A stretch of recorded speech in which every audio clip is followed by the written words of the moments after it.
For decades in interventional cardiology, there has been an ambition of a concept of fulfilling the promise of opening the artery, preventing recurrence of stenosis at the treated segment, or restenosis as we term it, and at the same time leaving nothing behind. And drug-eluting stents have fulfilled part of the promise of preventing early recoil of the artery, serving as a scaffolding to keep the artery open, delivering an anti-proliferative drug to prevent restenosis, but leaving a metallic footprint within the artery of itself. And that has its own limitations, not only perhaps limiting natural vasomotion of the artery and constricting the natural cyclic motion of arterial function, but also contributing to restenosis, which becomes more difficult to treat when it occurs within a stented segment, and especially when we think about putting in another layer of stent to treat in-stent restenosis. And so the agent drug-coated balloon has demonstrated its proof of principle in its efficacy and safety in treating in-stent restenosis with its initial approval trial.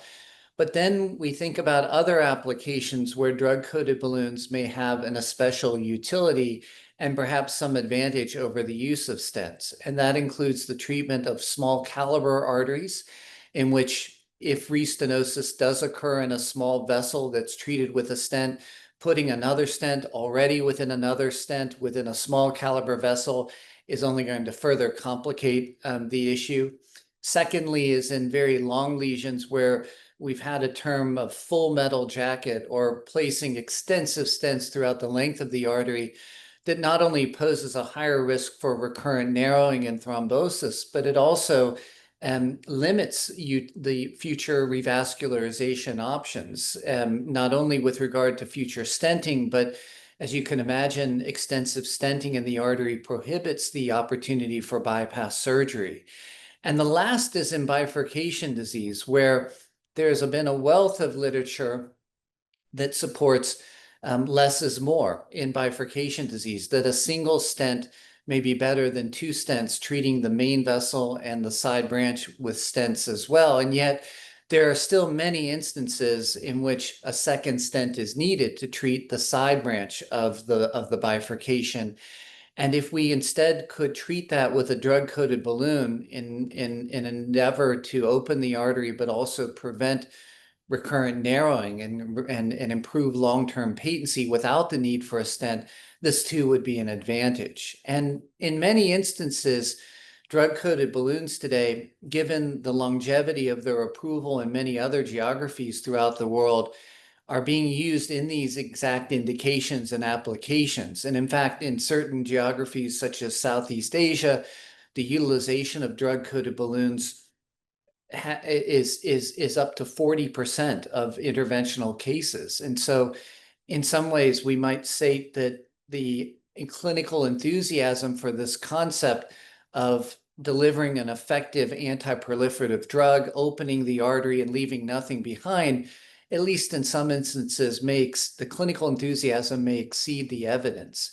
And the stance trial is poised to address just those issues of in a very rigorous way, studying the agent drug-coated balloon in the treatment of small vessel disease, of treating very long lesions, and of treating side branch disease, all of which are very commonly performed in many parts of the world today, but with less rigorous evidence as a randomized trial such as this.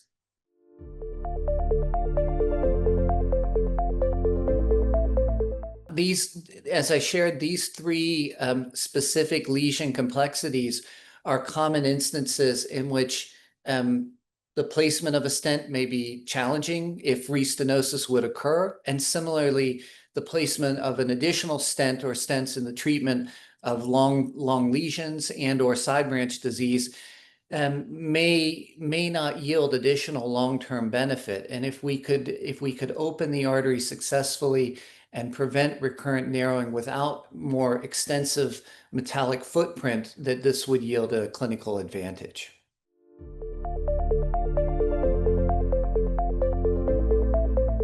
So the agent drug-coated balloon, quite apparent, does not involve the use of a stent, of course. But the agent drug-coated balloon uses a very proven effective antiproliferative agent, paclitaxel, which historically was an effective drug-eluting stent, although all contemporary drug-eluting stents today are typically using a what we call limus derivative. That is a derivative of the drug sirolimus. There are many different iterations of it that range from everolimus to zotolimus to biolimus and others. But these are agents that are derivatives on stents that are derivatives of the drug sirolimus.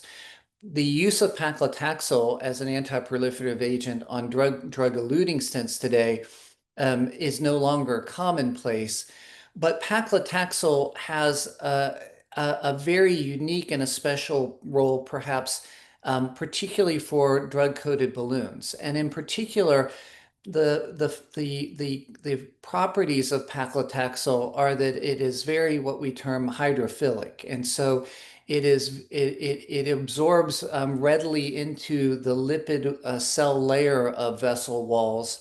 And when it's delivered by a balloon, its integration into the vessel wall to become effective as an antiproliferative agent may have selected advantages over the limus agents, which are more common to the drug-eluting stents.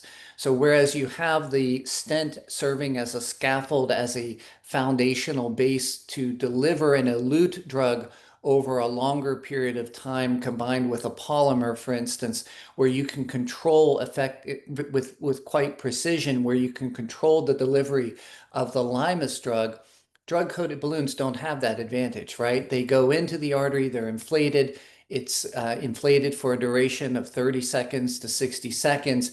And that's your moment of opportunity to deliver the drug. And therefore, the drug has to be very effective at entering the wall quickly, but also residing in the wall over a longer period of time to be effective at preventing restenosis. And paclitaxel has those specific advantages, perhaps, over alternative agents like limus agents.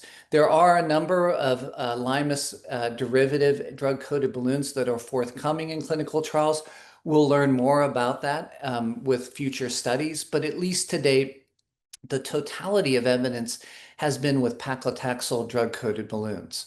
So as I shared with you, the main differences are the absence of a metallic stent and then the use of paclitaxel, which is being revisited from its earlier days in the use of drug-eluting stents now for drug-coated balloons.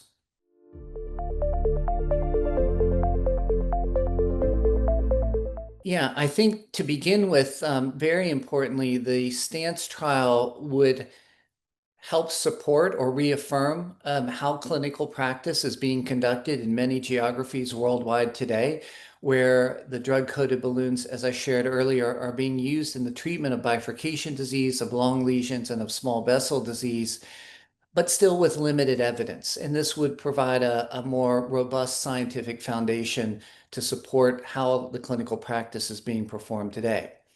Secondly, and perhaps equally, if not more important, is that the stance trial would really help expand and inform clinical practice in the United States and beyond for specific indications of treating these lesion complexities where historically the use of a stent has not provided specific advantages, and where the use of a drug-coated balloon may be even more advantageous than the use of a drug-eluting stent.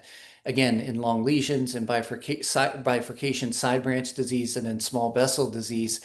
And really, it could be it's so impactful that it's practice changing if a successful trial, again, supporting this notion, this ambition for less is more, but being very effective in maintaining arterial patency, opening up the artery, again, maintaining arterial patency, and without the need for a metallic implant.